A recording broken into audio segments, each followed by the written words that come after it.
the last few months, green energy sector ने investors को कमाल के रिटर्न्स दिए हैं। उसमें से एक स्टॉक ऐसा है जिसने 3-4 महीनों पहले ही 300% के रिटर्न्स दिए हैं। लेकिन एक टाइम पे ये स्टॉक 400 का हुआ करता था, फिर ये क्रैश हुआ सीधा 2 रुपए तक और अब जाके 24 के आसपास है with a good momentum. I am sure आपको आइडिया आ ही गया होगा कि मैं सुज़लॉन एनर्जी की बात कर रही हूँ। तो क्या ये स्टॉक रिकवर हो पाएगा टू इट्स ओरिजिनल लेवल्स या फिर से इन्वेस्टर्स के पैसे डुबा देगा? आइए जानते हैं इस वीडियो में। Suzlon was founded by late mister Tulsi Tanti in 1995। वो एक मैकेनिकल इंजीनियर थे जिनका खुद का बिजनेस था in textiles in Surat, Gujarat. But the business was not very profitable due to very high operating costs. Electricity was very expensive और power का supply भी कांस्टेंट नहीं था। तो मिस्टर तांती ने इस प्रॉब्लम का सल्यूशन ढूंढा। In 1994, मिस्टर तांती ने 2 विंड टर्बाइन्स खरीदी to solve the problem of his existing business. Gradually उनको पता चला कि ना सिर्फ उनका बिजनेस इस प्रॉब्लम से अफेक्ट हो रहा था, पर दूसरे बिजनेसेस भी इस प्रॉब्लम से गुजर रहे थे। And that made him exit the textile business और शुरुआत हुई सुज़लॉन एनर्जी की इन 1995 with the aim to provide wind energy services to everyone. 10 साल तक काफी अच्छा ग्रोथ रहा और 2005 में Suzlon finally decided to launch its IPO. Company ने पहले एक बिजनेस सेगमेंट से स्टार्ट किया जिसमें वो विंड टर्बाइन्स मैन्युफैक्चर करते थे। ग्रेजुअली उन्होंने ये विंड टर्बाइन्स का ऑपरेशनल एंड मेंटेनेंस सर्विसेज देना भी स्टार्ट किया। इस सर्विस से विंड टर्बाइन्स की एफिशिएंसी भी काफी इंप्रूव होने लग गई। Everything looked alright for the company up till here, yet things went wrong 3 years after the company went public. Let's know what happened ahead. 2003 से लेकर 2008 तक कंपनी ने अपने बिजनेस को ग्लोबल लेवल पे एक्सपैंड करने पे फोकस किया। They made multiple acquisitions in US, Europe and Australia. 2006 में the company made 2 big acquisitions. One was of the Belgium company Hansen Transmissions, for which they paid rupees 2,643 crores. और 2007 में German company Senvion, जिसके लिए they paid rupees 7,899 crore. Company ने दोनों acquisitions के लिए debt raise किया था और हम सब जानते हैं 2008 में क्या हुआ। On Wall Street since the crash of 1987. The Dow traders are standing there watching in amazement, and I don't blame them. We're now down 43%. Almost everything there completely wiped out, and the Nasdaq, everything and more has been completely wiped out. Let's talk about the speed with which we are watching this market deteriorate. In 2009, India saw a huge decline in the wind turbine installations due to this crisis. Naturally, this affected the company's revenues.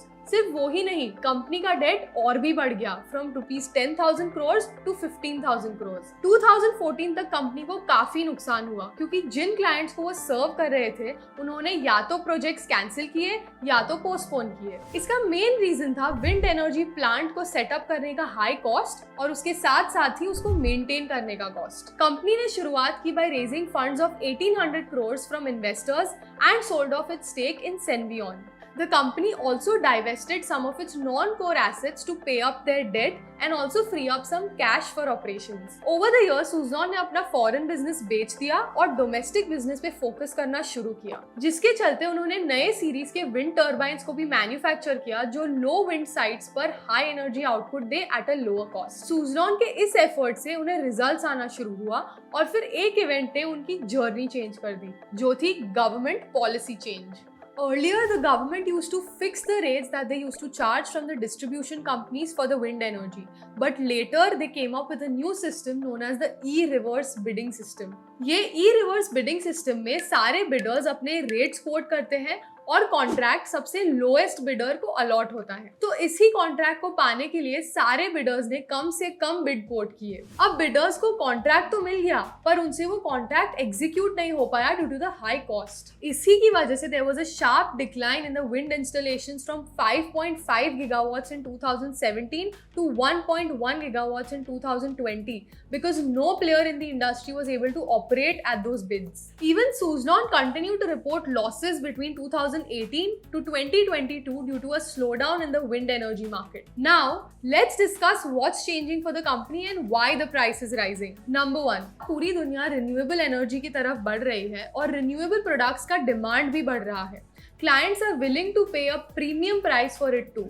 And you know what's the best part? Using renewable sources as a combination of wind and solar is actually cheaper than conventional sources of energy. India अब focus कर रहा है on achieving 500 gigawatts of renewable energy, जिसमें से 100 gigawatts will come from the wind energy, जो अभी 43 gigawatts generate कर रहा है. And obviously, Suzlon being a market leader with around 33% of market share will definitely benefit from this policy. Number 3. Government ने bidding process भी change कर दिया है. Under the new process the bidders have to submit 2 envelopes, one based on technicals and the other based on financials. Technical envelope submit करने पर जो bidders qualify होंगे वो सेकेंड राउंड में जाएंगे और सेकेंड राउंड में जिसका बिड सबसे लोएस्ट होगा उसको कॉन्ट्रैक्ट मिलेगा. Now finally let's discuss the internal factors that are big positives for the company. Number 1, company के डेट रीस्ट्रक्चरिंग की वजह से उनका डेट ऑलरेडी काफी कम हो चुका है. Suzlon ने और भी 2000 करोड़ रेज किए हैं, जिसमें से 1500 crore will be used for the debt repayment और 500 crore will be used for capex. और ये 1500 करोड़ के डेट रीपेमेंट से the company will be effectively net debt free, which means they will have excess cash over its existing debt to make repayments. Number 2, company का order book भी काफी strong है. In fact, this order book has gotten developed due to the fact that the company manufactured new series wind turbines जो low windy areas में भी use कर सकते हैं. Number 3, recurring business from their operational and maintenance segment. ये business almost 30% contribute करता है to their revenues. Service business के मार्जिन्स ऑलरेडी हाई होते हैं, coupled with a steady long term growth. And all these factors are also getting reflected in the company's financials. So let's have a look at them. जैसे हम इस table में देख सकते हैं कि कंपनी के revenues have started growing again from 3300 crores in 2021 to 6,000 crores today. Likewise, the company has started to show signs of profitability and hopefully ये trend continue होगा. The most interesting ratio is the company's debt to EBITDA ratio. It basically talks about how much debt the company has versus how much profit it is making at the operational level. Ideally, ये ratio 3x to 4x से ऊपर नहीं जाना चाहिए. And since Suzlon has been repaying its debt, ये number 1.4x हो चुका है, which is very decent for a manufacturing company.